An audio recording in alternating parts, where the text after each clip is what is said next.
You are welcome here, just the way you are. If you are straight, gay, lesbian, bisexual, intersexual, demisexual, pansexual, asexual, have another label, or resist labels completely, you are whole and welcome here.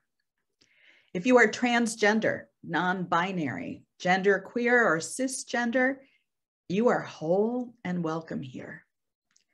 If you are confused about your sexuality, if you have questions, if you are struggling in an intimate relationship or struggling because you aren't in one, you are whole and welcome here. If you have had an abortion or an unintended pregnancy, given up a child for adoption, had a miscarriage, have AIDS or HIV, struggle with infertility or sexual dysfunction, you are whole and welcome here. If you've been the victim of sexual abuse, sexual harassment, sexual assault, you are whole and welcome here. If you have made sexual decisions or had behaviors that you regret, you are welcome here, and we will help you offer restorative justice and healing to those you have harmed. Your sexuality is holy and sacred and an integral part of who you are. You are whole and welcome here. As Unitarian Universalists, we side with you.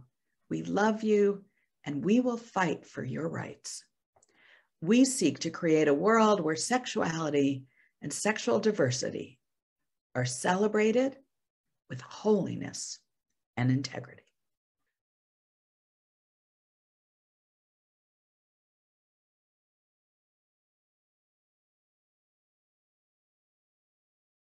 This is my chant for choice. It can be done as a spoken chant.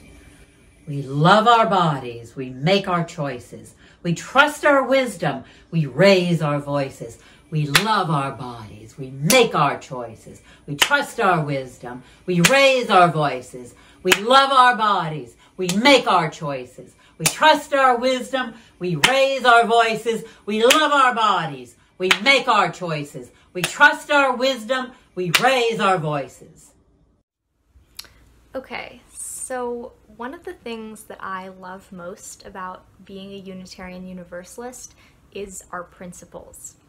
And in particular, what I love about them is that although within each of our principles there is a specificity, so we can understand exactly to what they're referring, I also like that they're able to create this general sense of expectation, of covenant, for what a UU should be fighting for and thinking and considering when we're sort of making our decisions on political and moral and any issue like that. And for me, when I look at all of our 7 principles together with all our discussions of interdependent webs of existence and valuing democracy and things like this, I really get the sense that UUism wants us to trust in humans and to trust in the human ability to be rational and to make choices that are right for them and their neighbors and their community. And I think the way that that ties into abortion is really this sense of bodily autonomy and of trusting pregnant people to understand what is the right choice for them in their life. So if that choice is terminating the pregnancy, then we need to trust them. And I think that's what UUism tells us about this issue. And if they choose to carry to term and keep the child, or carry to term and adopt it out, those are also equally valid choices that we need to trust them to be able to make. Because, you know, as we say, my body, my choice. Growing up as someone who can get pregnant and potentially will at some point in my life, that's how I would like people to think about me and the way that I'm allowed to exist in this world and exist in my body, is to trust me to do what's right, just like I trust other people to do what's right for their body. And I really think the issue of abortion can be as simple as that. It's trusting someone to make a choice that's appropriate for them and to decide whether this living creature is allowed to use their body, essentially. I can mention that old example that people use with kidney donation. So for example, if tomorrow I woke up and I realized that my sibling needed a kidney, even if I knew that I could give them my kidney to save their life, that does not mean that I have to. I'm not compelled to do that because they're not entitled to the use of my body. And society and our laws and our morality trusts me to decide what is appropriate for my life and whether I'm going to allow someone to have use of my body. And I think that's very similar to abortion. So yes, I think that's what UUism to me says about abortion. That's what I say about abortion. And I would just like everyone to consider that when they're thinking about this in the future.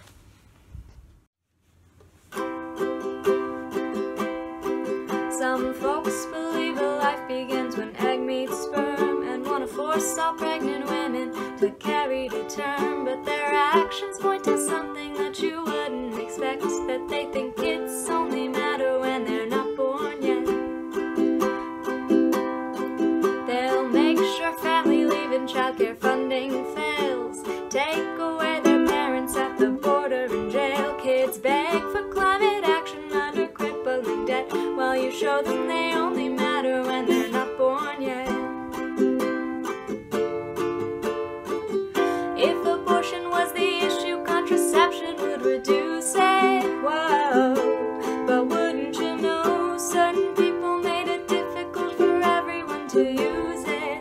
Whoa, publicly shame them if they can't afford lunch, refuse to keep schools safe from COVID or guns. For once I wish their actions would disprove what I've said, that they think kids only matter when they're not born yet.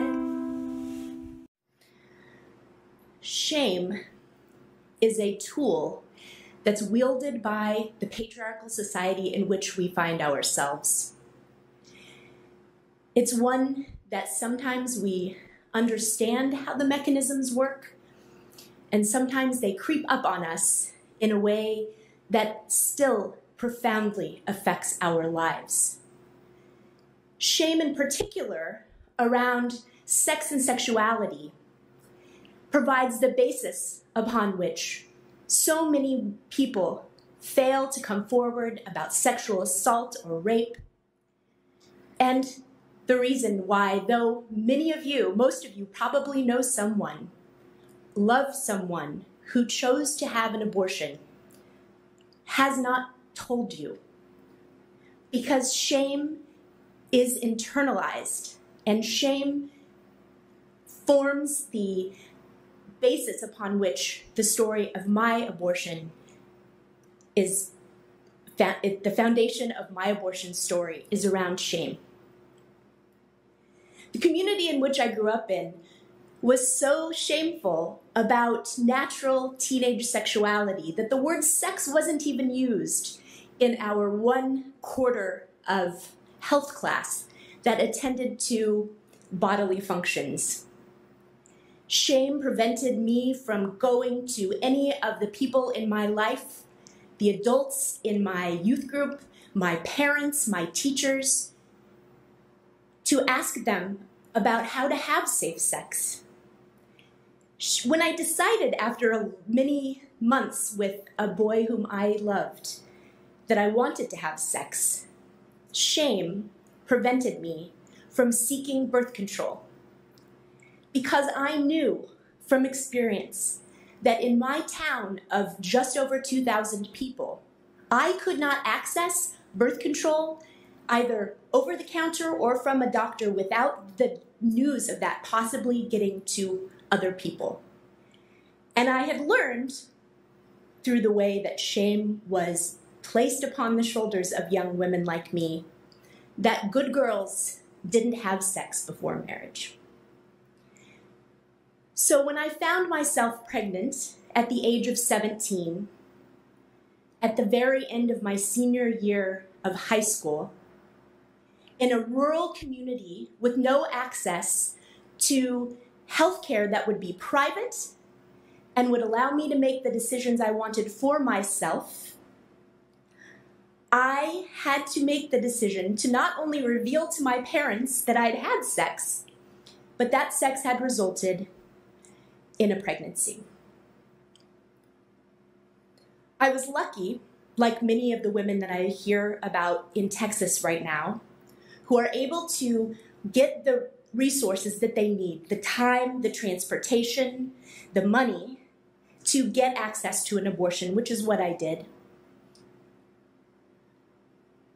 And it isn't the embodied experience of having an abortion or the decision itself that was shameful. That was the right decision for me.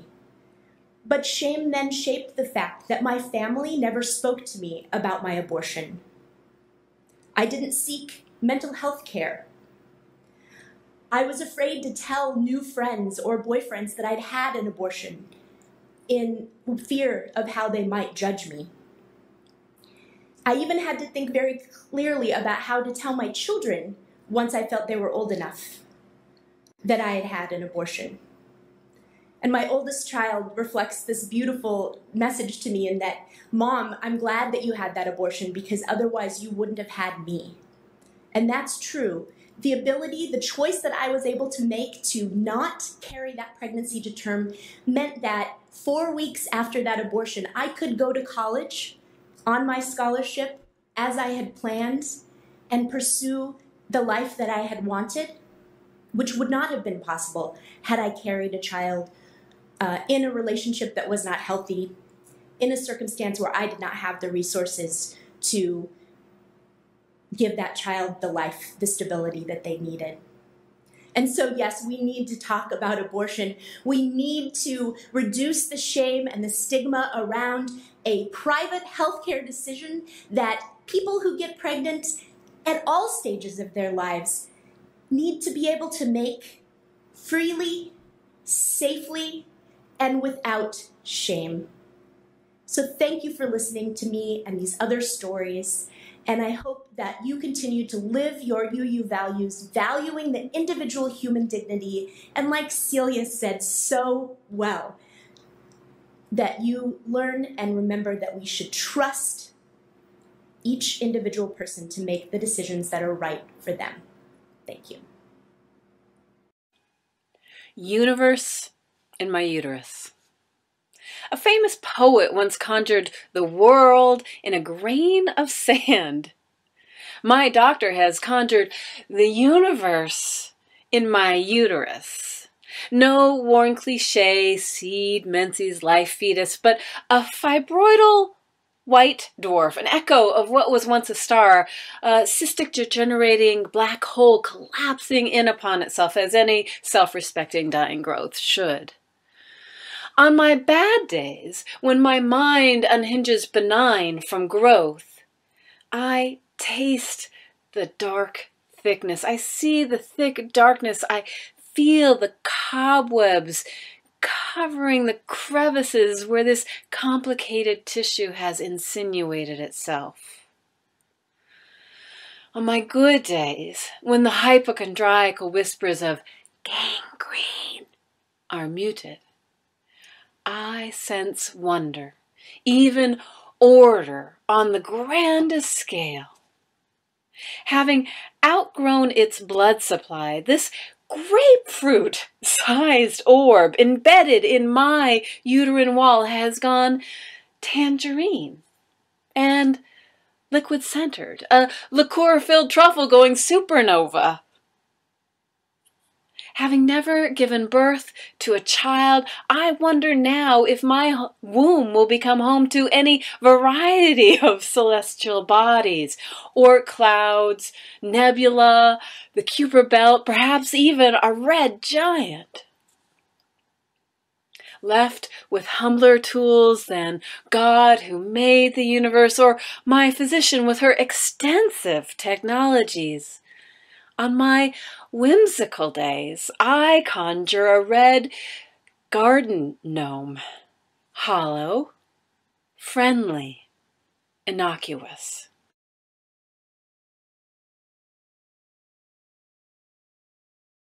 Thank you to everyone who shared their stories with me in the weeks leading up to this service.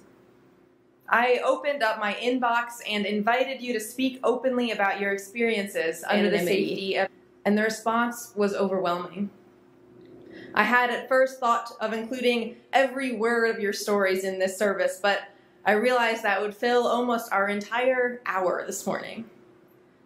So let me provide just a few snippets, a small window into the ways abortion access has touched lives right here in our congregation. One UUCUC member writes, I was in my late 20s, married for 7 years, financially stable, planned pregnancy, announced the pregnancy early and celebrated like we won the Super Bowl, had picked out a name years earlier, and then we got the news. There was something wrong with the baby. From another UUCUC member writing of life in pre-Roe America. After arriving back at her apartment in Iowa, my sister began hemorrhaging. Her boyfriend took her to the hospital where she was treated, and thank goodness she was one of the lucky ones who survived. My sister was expelled from her college. Police came to her apartment and searched for abortion-related drugs prescribed by the doctor in Chicago, which were found. We believe that the doctor was arrested and punished, but don't know for sure. From a UUCUC member who worked at a Planned Parenthood for many years. One case I remember in particular was a young woman who was married and had 3 or 4 children at home. She was pregnant again and said she just could not have another child. She was crying, feeling very sad about the decision, but also knew it was the right thing for her family and for herself. Another story from a UUCUC member's life. My obstetrician scheduled an ultrasound for the beginning of my 3rd trimester. We had avoided most prenatal tests because of the small threat they posed to the fetus. A friend agreed to watch our toddler during my appointment, telling me cheerfully, "See some beautiful pictures." As the doctor studied the screen, he became quiet, with a concerned expression. I looked and remarked that the baby looked different. He replied, "I see something terrible. Our daughter had such severe birth defects that she would die within seconds of birth, and there was no way she could live." My obstetrician referred me to a private clinic run by a doctor infamous in right-to-life circles for performing abortions in every trimester. I found him to be compassionate. This period of my life taught me much about empathy, about cherishing people we love and the blessings we have because we don't know what lies ahead, about accepting the lessons life offers us which might not be the ones we want.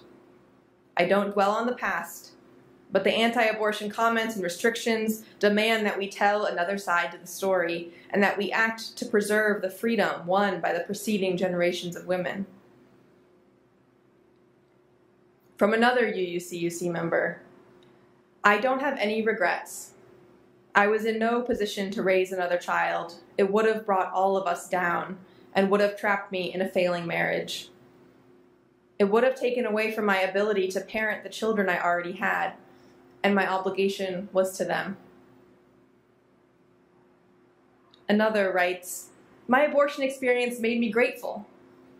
Grateful to my partner who supported me and didn't get mad that I'd stopped taking birth control because I was certain I was in perimenopause. Grateful for my children who I love so much and who I want to give so much of myself to. Grateful for Planned Parenthood less than 5 miles from my house, when my doctor at Carl said in hushed tones during a phone consultation that Carl doesn't do elective abortion. Grateful there were no protesters outside the clinic. Grateful for the woman behind the front desk who checked me into my appointment. I know she grew up in this church. I hope she did not recognize me. Grateful for the donors to the clinic and the many familiar names on the donor plaque. Names of members of this congregation who, despite not knowing I was there that day last spring, supported my right to make that difficult decision. Reading your names was like getting a big hug. I feel grateful for the ability to make the decision that was right for me. And And finally this, I am now a woman who has had an abortion. I'm at peace with the decision, but still fear rejection and judgment should I be public about it. I can count on one hand the people who know this about me.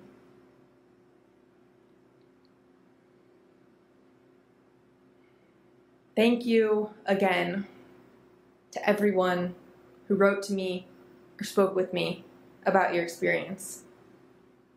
Your stories are unique and precious, and I am honored to be able to share some part of them today. This topic, abortion, is not abstract or distant.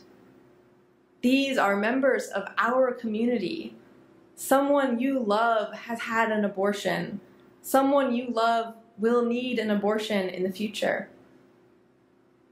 Of women currently of childbearing age in America, 35% will have an abortion before they turn 45. 35%. That's 1 in 3. And most people who have abortions are already parents. More than 50% already have children. Do you think people who speak about or pass laws about abortion know those numbers or know these stories? How have we allowed the reality of pregnancy, of abortion, of reproductive health care as a whole to be so obscured in these grand debates over legality and morality and politics? These are not abstract questions. These are the bodies, the health, the lives of people we know, people we love and rely on, our siblings, our moms, ourselves. Someone we love will need an abortion one day, whether we know about it or not. And we can't afford to wait until it affects us personally to care what that experience will be like for them. Stigma smothers our ability to tell our stories, to be honest with each other. Fear of judgment or a discomfort with conflict and disagreement marks this topic as off limits, taboo in ways that even other controversial debates are not. Churches all across town have rainbow flags and Black Lives Matter signs. But will any of us put up banners declaring our churches proudly pro-choice? And I know that not everyone in this congregation is in complete agreement on the legality and morality of abortion. There are those who are concerned about the question of when exactly human life begins, those who can't help but view every ended pregnancy as a tragedy. I know of several here who feel abortion should only be a last resort, but who still strongly support pro-choice legislation, access to birth control, etc., because it's the most practical way to lower the abortion rate long term. Maybe you are one of these. Maybe you feel morally conflicted when it comes to abortion, or unsure of what you would do if faced with your own decision about pregnancy. Maybe you're still figuring out what exactly you feel at all, and that's perfectly okay. I hope that no matter your feelings or your beliefs, you're able to stay present in this conversation and listen. Listen with your whole mind and your whole heart to the experiences of those who have beliefs and feelings just as complex and varied as yours, but who have lived the embodied consequences of our political debates. And listen, too, for the voices of those who are trying to make it harder to access abortion. Those voices are very easy to find. They hold positions of power in state houses, in courts, and in church pulpits. Listen to how they talk about pregnant people and their role in the world. Listen to who gets their judgment and who gets their compassion. Listen to how they talk about children who are no longer in the womb and who need the care and support of a social safety net. Children at the border, children on food stamps, children who become pregnant themselves and need abortion care. I say to listen for those voices because those are the voices being heard by your loved one who's had an abortion. Those are the voices that play on the news or on the radio when your kids are in the car. Those are the voices our legislators and judges hear ringing out from their constituencies. Anti-abortion voices are loud, and they have monopolized the national conversation for too long, especially when it comes to religion. It's not incidental that this is a Sunday morning service rather than an evening lecture series or a quiet support group. I want to be entirely clear that for me, and for many UUs, being pro-choice is a moral, religious, faithful stance. And there's nothing shameful or inappropriate about the topic of reproductive justice. On the contrary, it's something sacred, worthy, and inherently connected to our principles and commitments as UUs. My faith compels me to be part of this conversation, part of this fight. In the decade before Roe v. Wade, a group of 21 American ministers and rabbis came together to do whatever they could to help women more safely access the abortions they needed. This group, called the Clergy Consultation Service, eventually grew to over 3,000 members, including many UUs, with chapters in 38 states. Their work was entirely illegal, and they operated in secrecy to find safe and qualified doctors, to ferry patients across state lines, to provide childcare and temporary housing to family members, and offer aftercare and financial support when possible. It was their faith, their moral convictions that led them to risk everything for the sake of the lives and human dignity of total strangers who needed them. Today, this work is carried on by the National Network of Abortion Funds. This national network brings together a patchwork of autonomous local nonprofits that provide practical support like transportation, childcare, lodging, translation services, and even access to doulas. I may dream of restarting the Clergy Consultation Service to help smuggle desperate people into Illinois for health care, but the truth is, we don't need to restart anything. Local and national abortion funds are already there on the ground, building those relationships and creating that communal strength. And people of faith are there with them, quietly living out their convictions and doing the work of justice. I am speaking about abortion from the pulpit this morning because I refuse to cede this conversation to those who preach so loudly against it. I refuse to let the simplified black and white picture of what it means to need an abortion or who it is that gets an abortion stand unchallenged. So I will be part of this conversation, publicly, proudly, for the sake of everyone whose story was told today, and for the sake of everyone whose story is still waiting to be spoken aloud.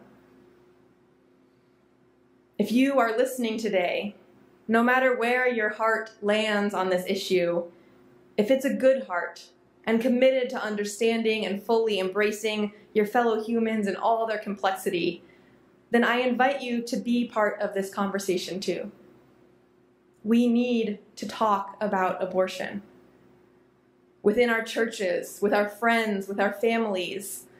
I know it's difficult, it's awkward, it's upsetting, it's private, but we need to talk, to listen, to ask each other questions and tell each other our stories.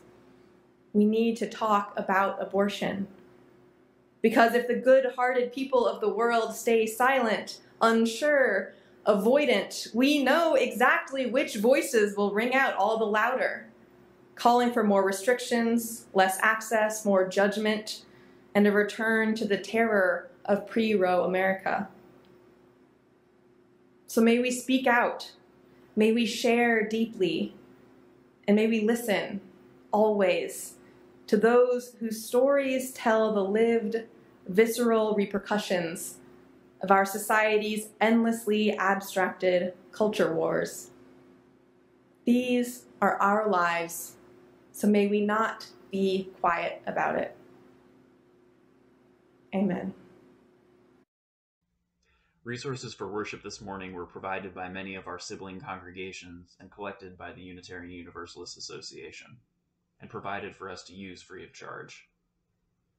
That's how the UUA supports us, by providing resources and people to support us throughout our journey. What they do not provide is financial support. For that, we rely on you. So thank you for continuing to send in your pledge check each month. And please feel free to send in any extra financial resources you may have to support us and our neighbors here in the community. Thank you very much. Learn to tell your story. My most impactful life decisions in chronological order: to have abortions when I needed them, to get sober, to give birth to our child.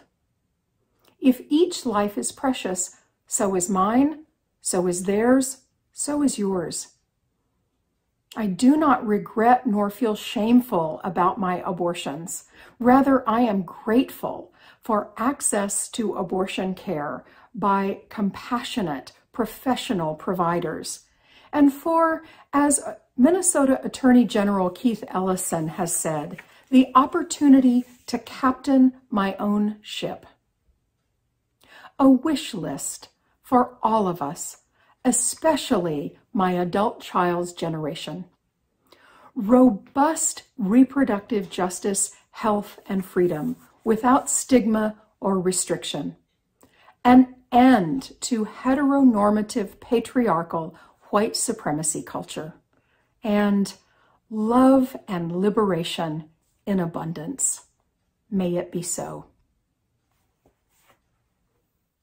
We join hands in Unitarian Universalist fellowship, pledging ourselves to an individual religious freedom which transcends all creeds, not to think alike, but to journey together. May we carry this light with us into our week.